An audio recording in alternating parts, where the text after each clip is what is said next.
Welcome, boys and girls. Let's learn about computer parts and hardware. Have you ever thought about what makes your computer work? Well, let's start with you, boys and girls, the students. When you're clicking on the mouse or typing on the keyboard, you're actually sending messages into the computer. Because you're using these devices to send messages into the computer, we call these input devices. Can you say that?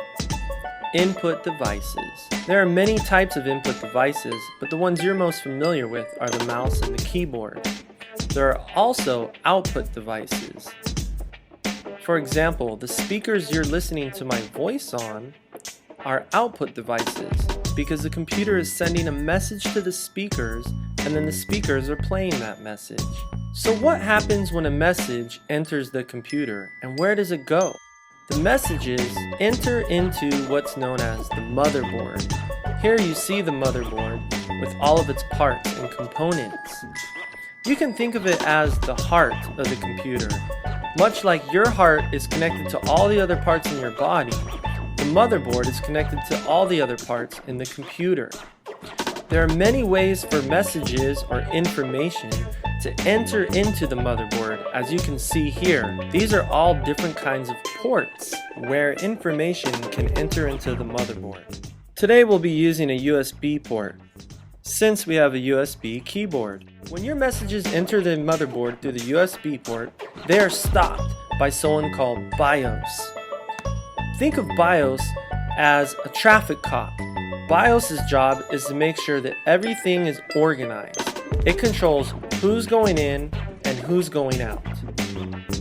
Once the BIOS receives your message, it'll interrupt the CPU and let it know that there's a new message coming in. Think of the CPU as the brain of the computer. The CPU is a microchip that's attached to the motherboard.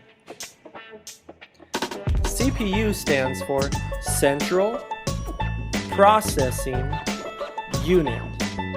That's right, Central Processing Unit, or CPU. Now let's get back to that message entering the computer. When the message enters the CPU has to pull out tons of instructions so it'll know what to do with your command. You have instructions in your head as well. Think about the game Foursquare. How do you know how to play it? Somebody taught you. They gave you instructions, or the way you know how to tie your shoe, or maybe you're going to learn how to tie your shoe. Either way, you'll need instructions. Most of our instructions come from our parents or our teachers. Instructions for a computer are written by computer programmers.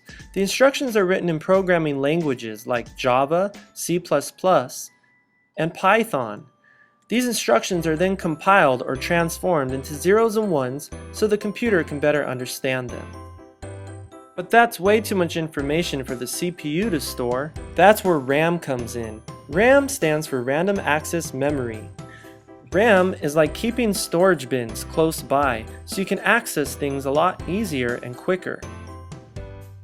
When the CPU receives your message, it'll send a request to the RAM for instructions. Then RAM will send the instructions back to CPU. With the instructions, CPU can complete your tasks. But hold on a minute. Here's the cool part. While you're typing away and sending in little bits of information, there are also billions of other jobs happening at the same time. That's right, billions of bits of information all entering the CPU at once. The CPU is going to signal the RAM is going to send instructions, the CPU is going to read the instructions as fast as it can, and all this happens in 1 second. That's right, 1 second. With all this hard work, the CPU and the computer can get super hot. That's why we have heat sinks. A heat sink can be as simple as a fan or thin metal plates that can conduct very cool temperatures. When you put a fan on these metal plates, you're talking serious temperature reduction. Of course, none of this would be possible without the power supply. The power supply supplies all the power to the entire computer and all of its devices. One end plugs into the wall and the other end plugs into the back of the computer with an on and off switch that allows you to turn your computer off and on. So whether you're playing on a new app or your favorite game, or watching videos or listening to music, just remember that it takes all of these different computer parts working together to create a functioning computer. Well, that's it for computer parts and hardware, boys and girls. Enjoy and have a great rest of the day.